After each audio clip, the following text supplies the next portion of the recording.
के पुत्र जो शेम, हाम और येपेत थे, उनके पुत्र जल प्रलय के पश्चात उत्पन्न हुए। उनकी वंशावली यह है। येपेत के पुत्र गोमेर, मागोग, माई, यावान, तुबल, मेशेक और तीरास हुए। और गोमेर के पुत्र आशकेंज, रीपात और तोगरमा हुए। और यावान के वंश में एलीशा और तरशीश और कित्ती और दोदानी लोग हुए। इनके वंश अन्य जातियों के द्वीपों के देशों में ऐसे बंट गए कि वे भिन्न भिन्न भाषाओं, कुलों और जातियों के अनुसार अलग अलग हो गए। फिर हाम के पुत्र कूश और मिस्र और फूत और कनान हुए। और कूश के पुत्र सबा, हवीला, सप्ता, रामा और सबूत का हुए। और रामा के पुत्र शबा और ददान हुए। और कूश के वंश में निम्रोद भी हुआ। पृथ्वी पर पहला वीर वही हुआ है। वही यहोवा की दृष्टि में पराक्रमी शिकार खेलने वाला ठहरा। इससे यह कहावत चली है कि निम्रोद के समान यहोवा की दृष्टि में पराक्रमी शिकार खेलने वाला। और उसके राज्य का आरंभ शिनार देश में बाबुल, अक्काद और कलने हुआ। उस देश से वह निकलकर अश्शूर को गया और नीनवे, रहोबोतीर और कालह को। और नीनवे और कालह के बीच रेसेन है, उसे भी बसाया। बड़ा नगर यही है। और मिस्र के वंश में लूदी, अनामी, लहाबी, नप्तूही और पत्रुसी, कसलूही और कप्तोरी लोग हुए। कसलूहियों में से तो पलिश्ती लोग निकले। फिर कनान के वंश में उसका ज्येष्ठ सीदोन, तबहित और यबूसी, एमोरी, गिरगाशी, हिव्वी, अर्की, सीनी, अरवदी, समारी और हमाती लोग भी हुए। फिर कनानियों के कुल भी फैल गए। और कनानियों का सिवाना सीदोन से लेकर गरार के मार्ग से होकर अज्जा तक, और फिर सदोम और अमोरा और अदमा और सबोइम के मार्ग से होकर लाशा तक हुआ। हाम के वंश में ये ही हुए। और ये भिन्न भिन्न कुलों, भाषाओं, देशों और जातियों के अनुसार अलग अलग हो गए। फिर शेम, जो सब एबर वंशियों का मूल पुरुष हुआ और जो येपेत का ज्येष्ठ भाई था, उसके भी पुत्र उत्पन्न हुए। शेम के पुत्र एलाम, अश्शूर, अर्पक्षद, लूद और आराम हुए। और आराम के पुत्र ऊस, हूल, गेदेर और मश हुए। और अर्पक्षद ने शेला को, और शेला ने एबेर को जन्म दिया। और एबेर के दो पुत्र उत्पन्न हुए।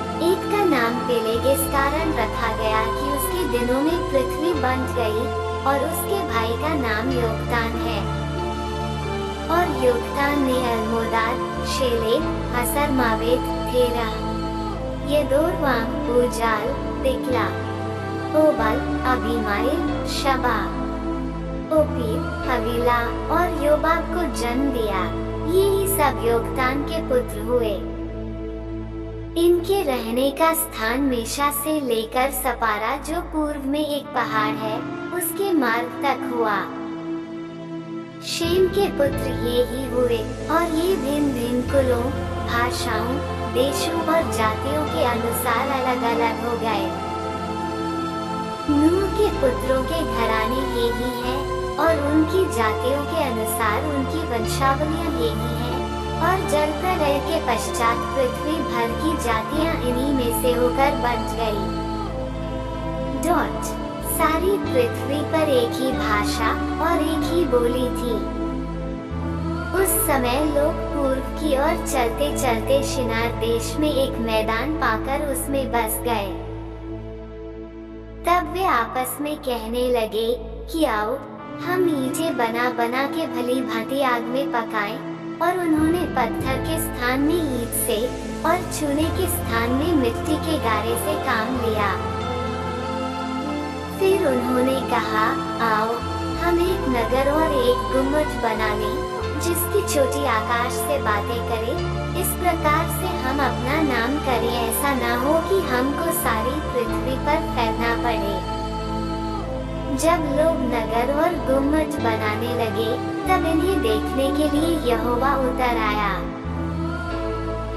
और यहोवा ने कहा, मैं क्या देखता हूँ कि सब एक ही दल के हैं और भाषा भी उन सब की एक ही है, और उन्होंने ऐसा ही काम भी आरंभ किया, और अब जितना वे करने का यत्न करेंगे, उसमें से कुछ उनके लिए अनहोना न होगा।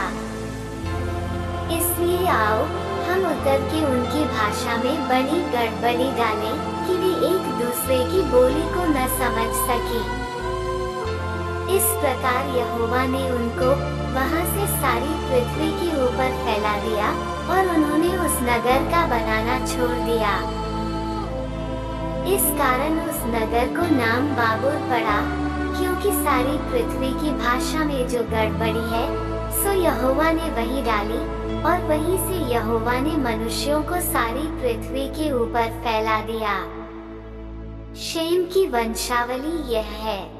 जल प्रलय के 2 वर्ष पश्चात जब शेम 100 वर्ष का हुआ, तब उसने अर्पक्षद को जन्म दिया। और अर्पक्षद ने जन्म के पश्चात शेम 500 वर्ष जीवित रहा, और उसके और भी बेटे बेटियां उत्पन्न हुई। जब अर्पक्षद 35 वर्ष का हुआ, तब उसने शेलह को जन्म दिया। और शेलह के जन्म के पश्चात अर्पक्षद 403 वर्ष और जीवित रहा, और उसके और भी बेटे बेटियां उत्पन्न हुई। जब शेलह 30 वर्ष का हुआ, तब उसके द्वारा एबेर को जन्म हुआ।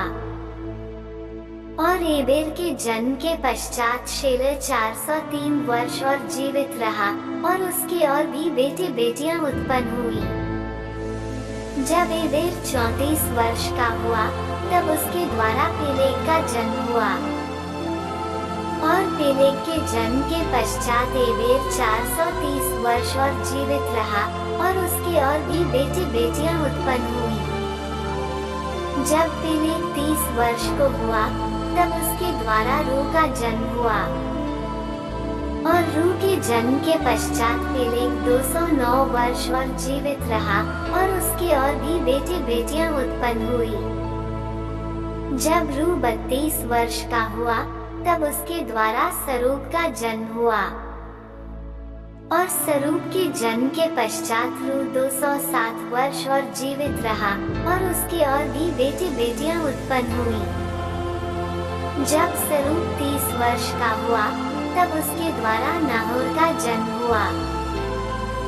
और नाहोर के जन्म के पश्चात सरूग 200 वर्ष और जीवित रहा, और उसके और भी बेटे बेटियां उत्पन्न हुई। जब नाहोर 29 वर्ष का हुआ, तब उसके द्वारा तेरह का जन्म हुआ। और तेरह के जन्म के पश्चात नाहोर 119 वर्ष और जीवित रहा, और उसके और भी बेटे बेटियां उत्पन्न हुई। जब तक तेरह 70 वर्ष का हुआ, तब तक उसके द्वारा अब्राम और नाहोर और हारान उत्पन्न हुए। तेरह की यह वंशावली है। तेरह ने अब्राम और नाहोर और हारान को जन्म दिया, और हारान ने लूत को जन्म दिया। और हारान अपने पिता के सामने ही कसदियों की ऊर नाम नगर में, जो उसकी जन्मभूमि थी, मर गया। अब्राम और नाहोर ने स्त्रियां ब्याह ली। अब्राम की पत्नी का नाम तो सारै, और नाहोर की पत्नी का नाम मिल्का था। ये उस हारान की बेटी थी, जो मिल्का और यिस्का दोनों का पिता था। सारै तो बांझ थी, उसके संतान न हुई। और तेरह अपना पुत्र अब्राम और अपना पोता लूत जो हारान का पुत्र था, और अपनी बहू सारै जो उसके पुत्र अब्राम की पत्नी थी, इन सबों को लेकर कसदियों की ऊर नगर से निकल कनान देश जाने को चला, पर हारान नाम देश में पहुंचकर वहीं रहने लगा। जब तेरह 205 वर्ष का हुआ, तब वो हारान देश में मर गया।